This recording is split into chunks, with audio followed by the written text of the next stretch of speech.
So I'm pleased to introduce our guest speaker. Many of you know him from his online presence. Also, he's the writer, producer, director of Guns and Moses.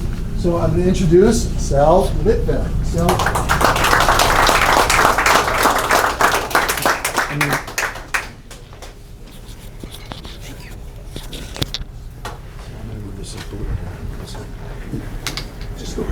Okay. Good to go, Fred? Good to go. Good to go. So a fella whose hero is the astronaut Neil Armstrong. He's been waiting his whole life to meet Neil. And he finally gets his chance at a book signing. He waits in line for 6 hours and gets his moment in front of the big man. And he says, Mr. Armstrong, I've waited my whole life to ask you this question. When you uttered those immortal words, one small step for man, one giant leap for Manny Klein.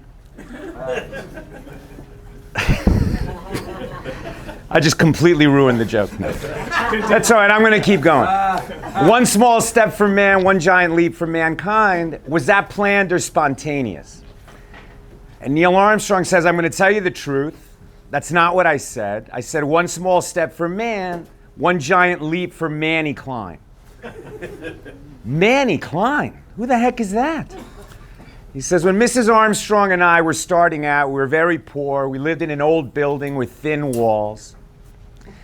And our neighbors were Mr. and Mrs. Manny Klein. And we could hear everything that went on in that apartment, including Manny's nightly request for something special in the bedroom. To which Mrs. Klein would always reply, Manny, you'll get that when a man walks on the moon.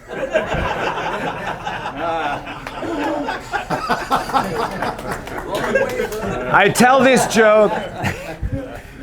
this joke apropos of nothing. I just like it. It's funny.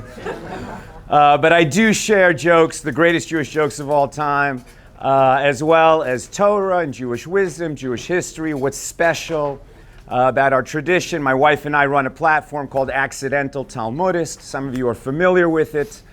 And you can find us on Instagram and Facebook. And we're also a team that makes movies. Nina and I write them together, and I direct. And Guns and Moses is our newest movie. How many people have seen Guns and Moses? Okay, pretty good, pretty good.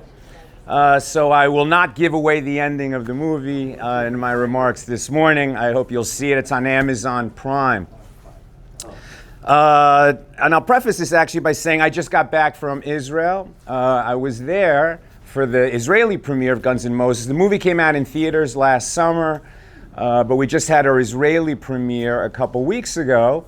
And we actually had 5 premieres planned around the country. And we did Jerusalem, we did Netanya and Gush Etzion. And then we were going to do Tel Aviv Saturday night. Saturday morning, I was a guest speaker at an English-speaking shul in Jerusalem, in the German colony called Shir Hadash. Some may be familiar with it. And I opened with a joke, and I got halfway through the joke when the first siren of the war went off.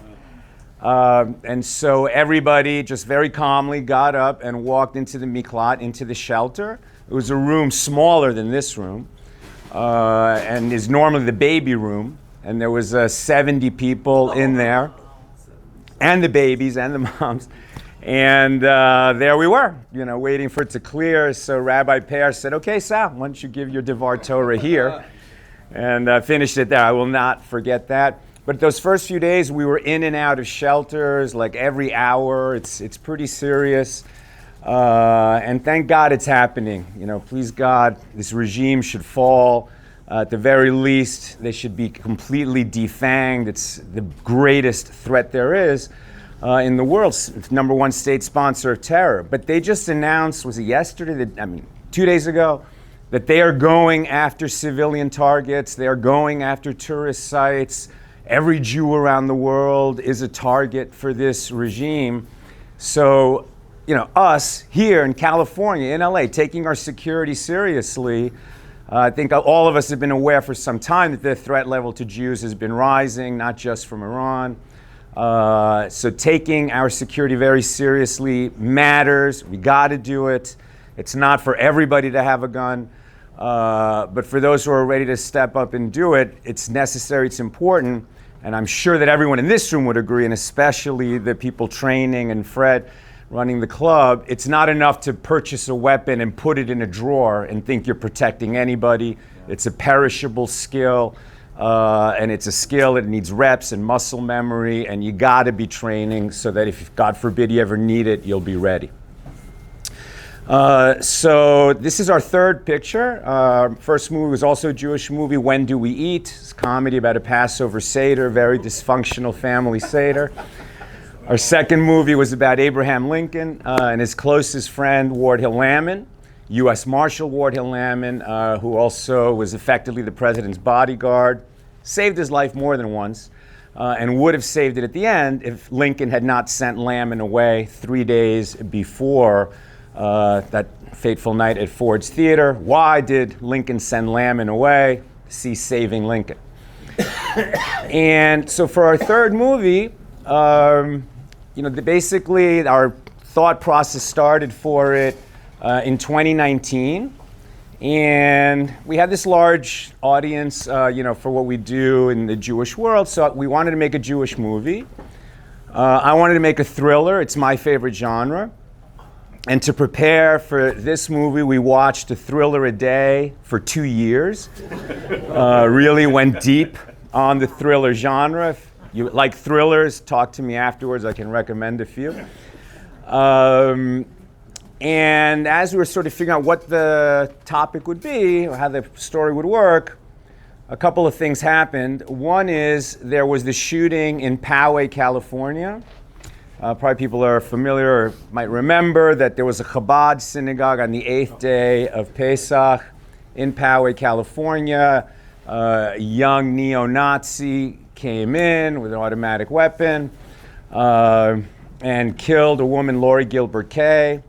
The rabbi very courageously went up and tried to stop this kid, talk him out of it, got his fingers shot off, and then the gun miraculously jammed, and they chased him out. I went down the next day. I attended Lori's funeral. Our platform, I often interview people. I have a podcast as well. And so I interviewed Rabbi Goldstein and then watched him and held his bandaged hands in mine. And then watched him become a national figure in the ensuing days, calling for mitzvahs so some good could come out of that darkness, out of that tragedy. I was very moved by that. Guns and Moses is not the story of the Poway shooting, but if you've seen the movie, you can see how the character of Rabbi Mo is a little bit inspired by a Chabad rabbi stepping up under those conditions. The other thing that happened is I had joined Magen Am. Are people familiar with Magen Am? Who's heard of Magen Am? Right, so Magen Am is a volunteer force. It's got a couple divisions. There are professionals as well, but most of us are community team members who go through extensive training and licensing. We start with exposed carry cards as licensed security guards. You don't get paid, we're all volunteers. But we carry in our shuls, again, God forbid we should ever need to.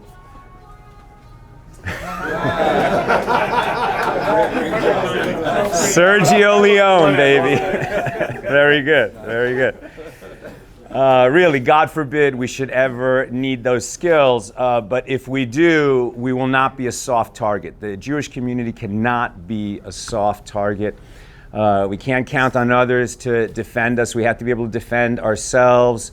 No matter how good a police force is in any city, they're probably not going to get there in time if something happens. So the more people are ready, the better. And so I was involved in that training, and then if you've seen the movie, you'll see that the firearms training that the rabbi goes through in the movie is from the real world, right? So often in a Hollywood movie, somebody needs to learn how to shoot.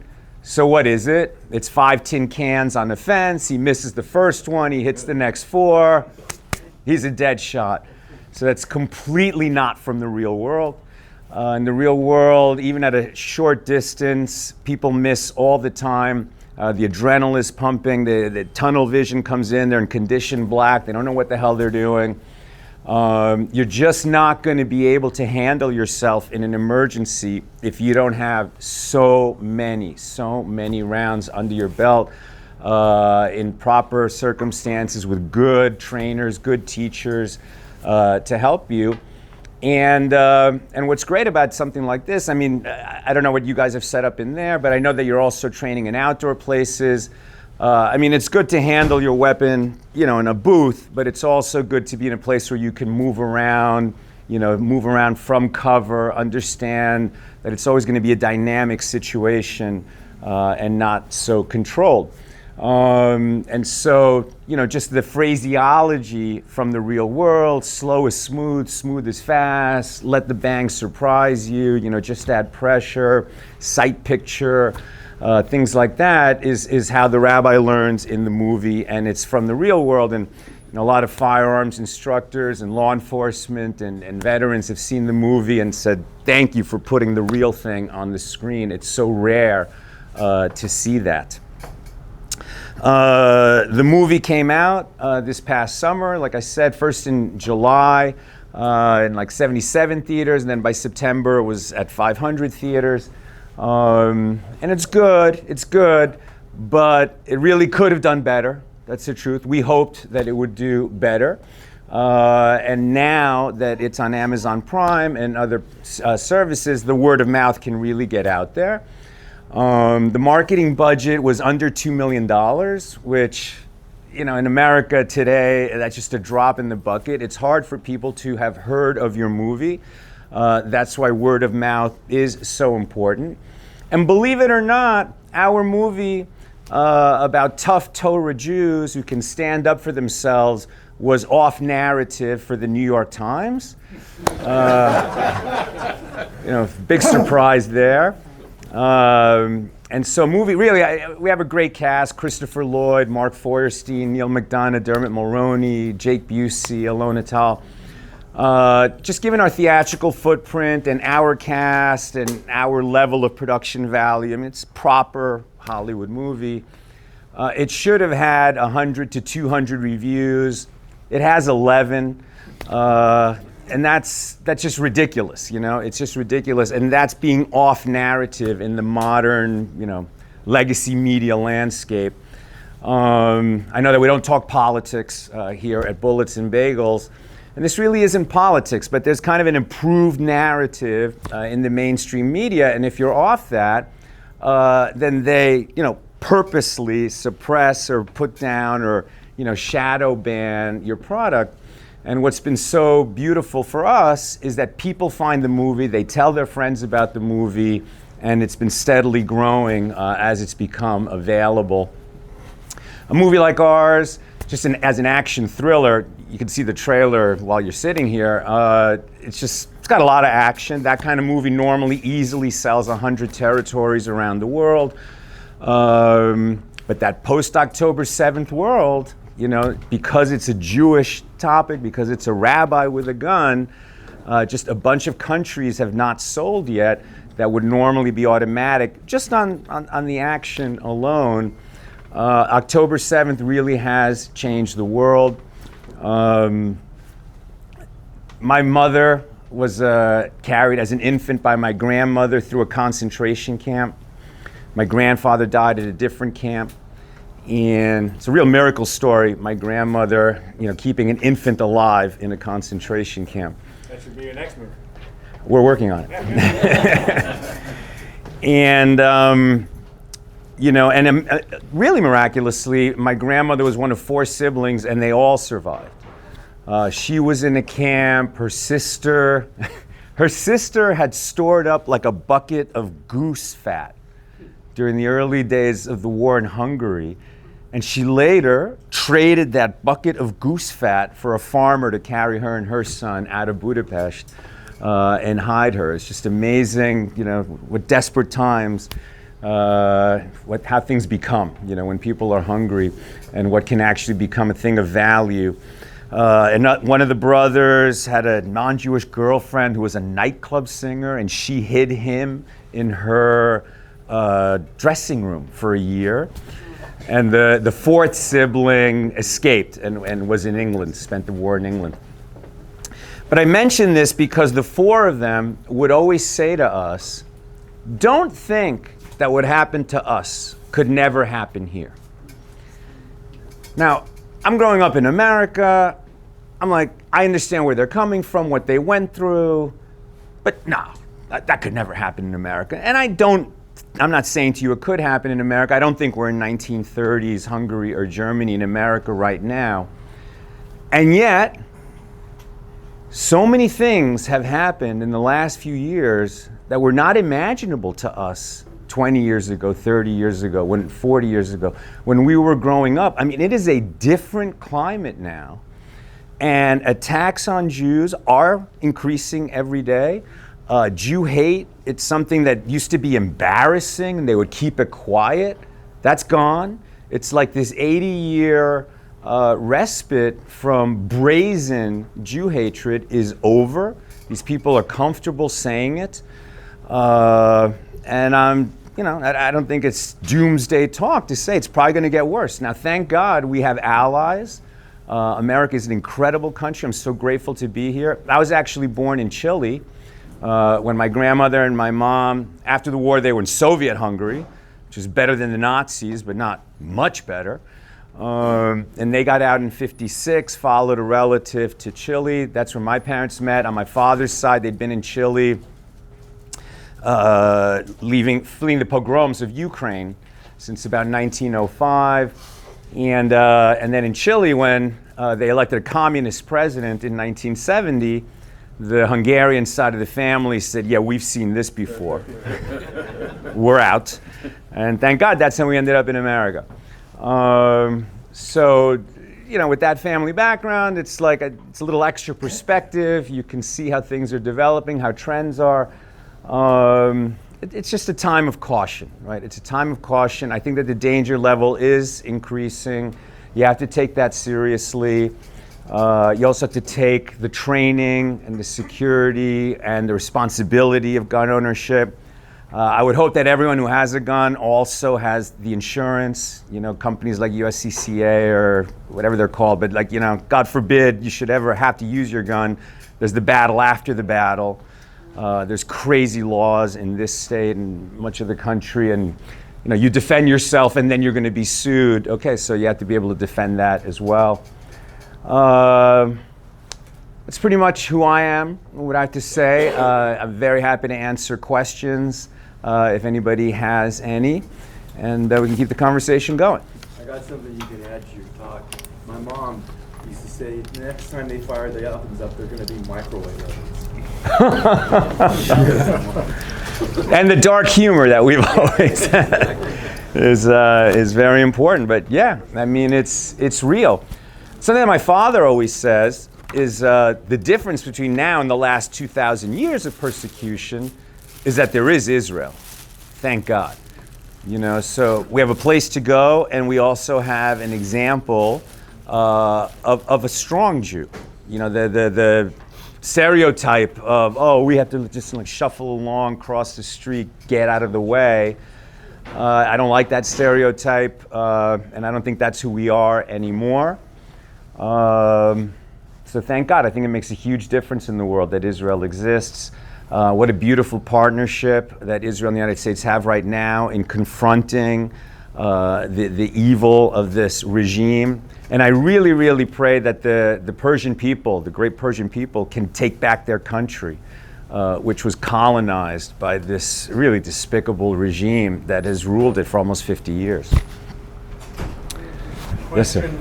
If you don't want to address it, I understand, but you were in Israel, I think you've been there numerous times. Yeah.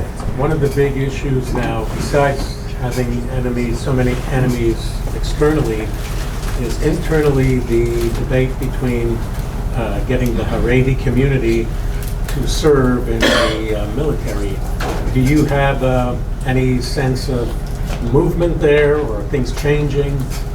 What's your take on that? I mean, I think it's, first of all, it's hard for us to talk about it here when they're over there. I do think something that Yossi Elfert, who's the founder of Maganam, and he's a Chabad rabbi, always says is, number one, what you're reading in the news is not going to capture the whole picture. There are a lot of religious Jews who do fight. There are religious units. It's certainly possible. Very small percentage. Don't confuse. Yeah. Between. But I also would say... Most of them serve in the army.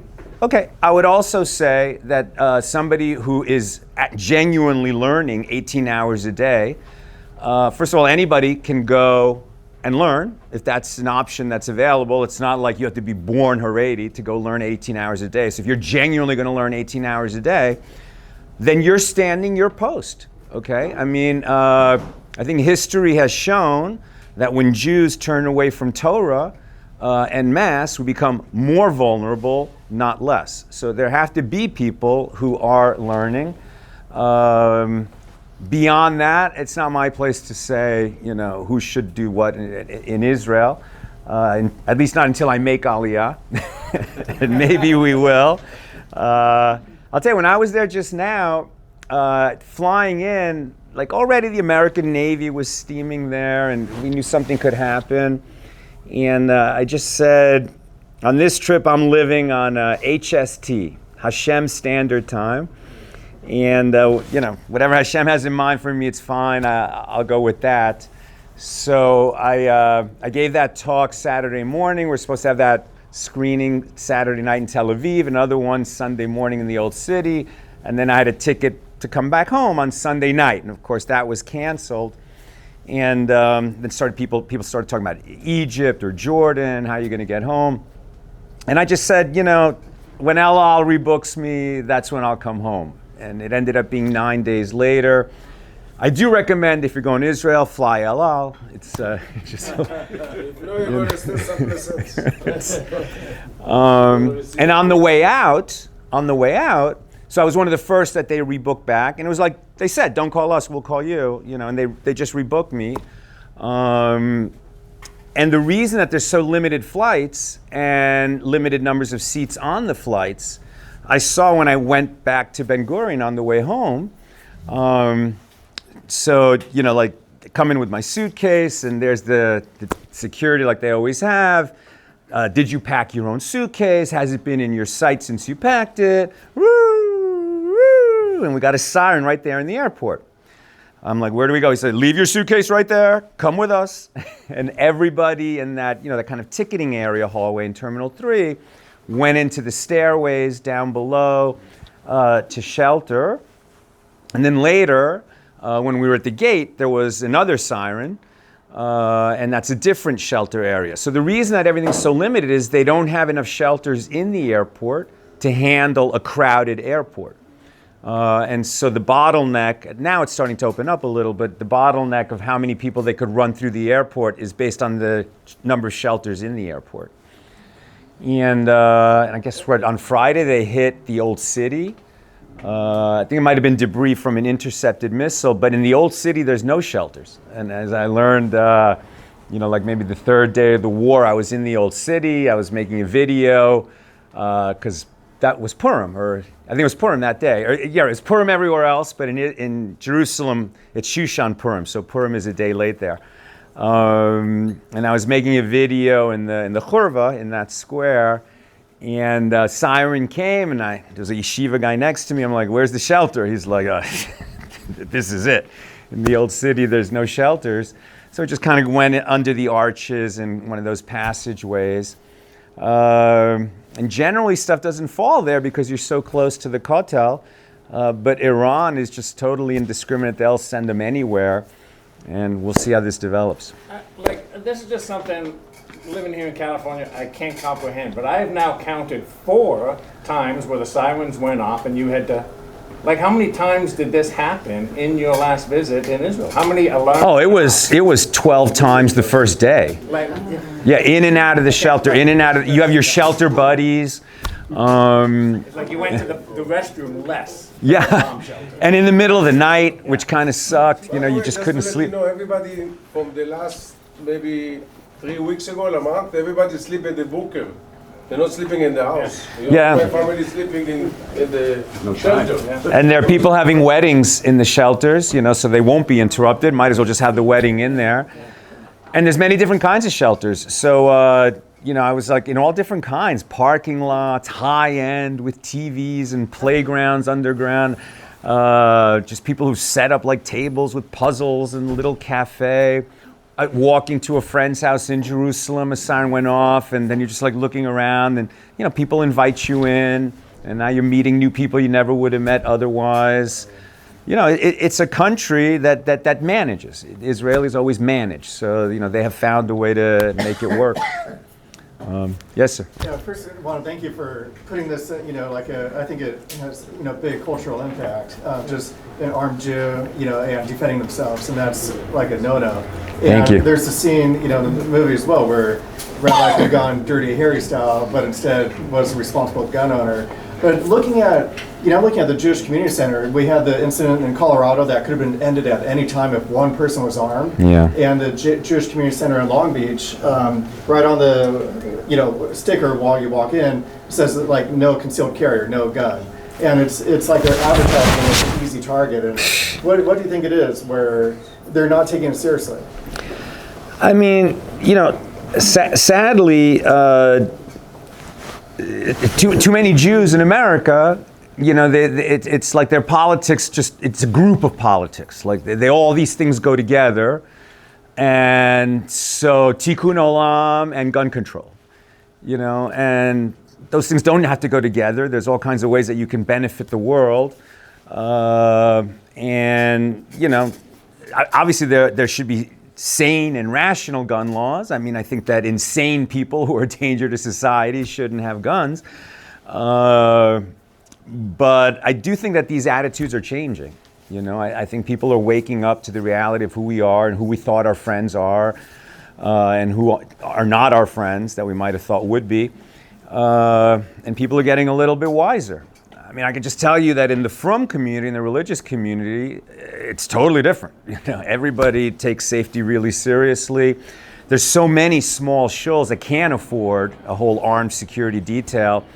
And so the people step up and get the training and get the licensing and carry. I mean, that's the worst thing. I agree with you. Like to actually announce to the world that we don't have guns here is just ridiculous.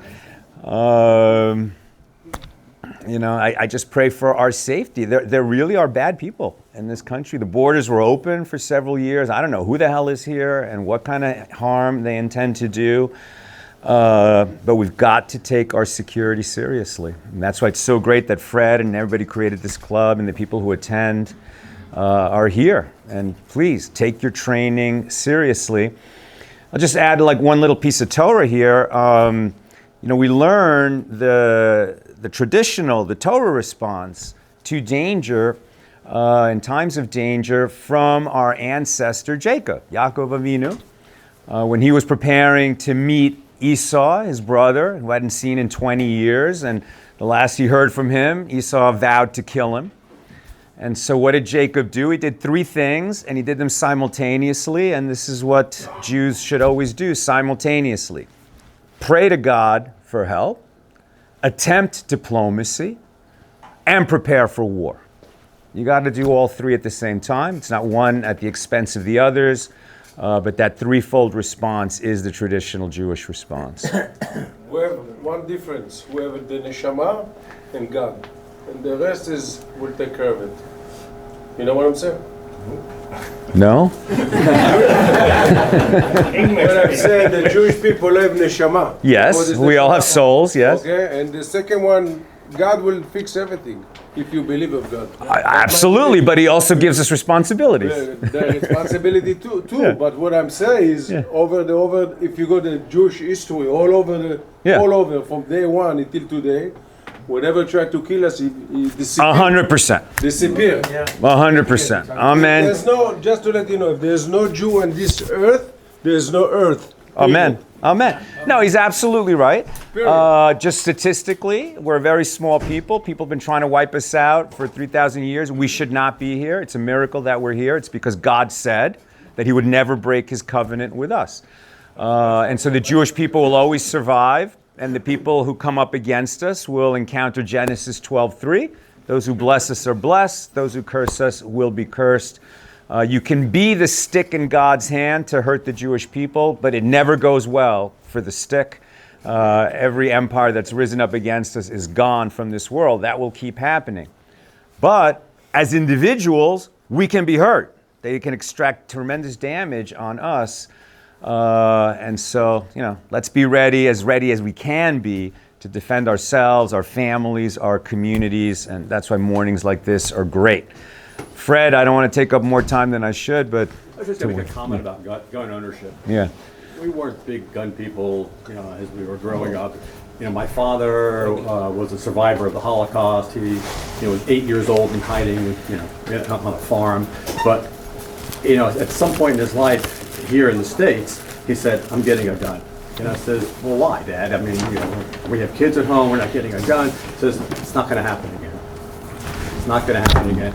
And after October 7th, we both said, it's not going to happen again. So, it's an unfortunate evolution that we as Jews have to undertake. I mean, we got to protect ourselves because there's not always going to be somebody to protect us. So. No, never again does mean we take responsibility for our own safety. I did not grow up around guns. I grew up in New York. I thought the New York Times told the truth. And I'll just say what changed for me. Israel was my gateway drug. I was there in 2014 in Jerusalem. I was shooting some content for Accidental Talmudists, interviewing some modern sages. And there was that attack, people might remember, in Har Nof neighborhood of Jerusalem, where terrorists with hatchets went into a synagogue during morning prayers and murdered 4 American rabbis with hatchets in the synagogue. Druze Arab policeman was walking by, went in, confronted them, stopped the killing, but was wounded so severely that he later died of his injuries, and a second off-duty policeman neutralized the terrorists. So we heard about it about half an hour after it happened, turned on the Israeli news. It came on quite quickly. My Hebrew sucks, so my Israeli producer was translating for me, and I want to hear it in English. So about maybe an hour and a half after it started, we switched over to BBC, and they were reporting on it. And the headline at the bottom of the screen was, "Israeli security forces kill 2 Palestinians." On that event. And CNN ran with it about an hour later with a very similar headline. And that's when I realized, I guess the news is not truthful, is not objective. And if you're going to know what the hell's going on in the world, multiple news sources, understand their biases, and triangulate the truth.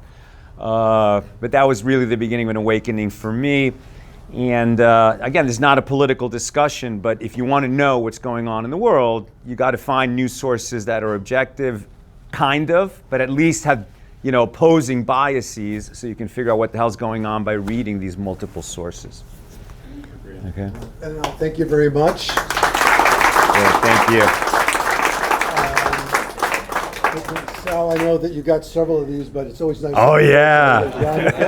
And by the way, folks, they are for sale here. Very good. 2 for $18, $10 each. So hit me up if you want. There you go. I'm in. We're also selling Bullets and Bagels hats. I've got a few left. $36. I want to mention that.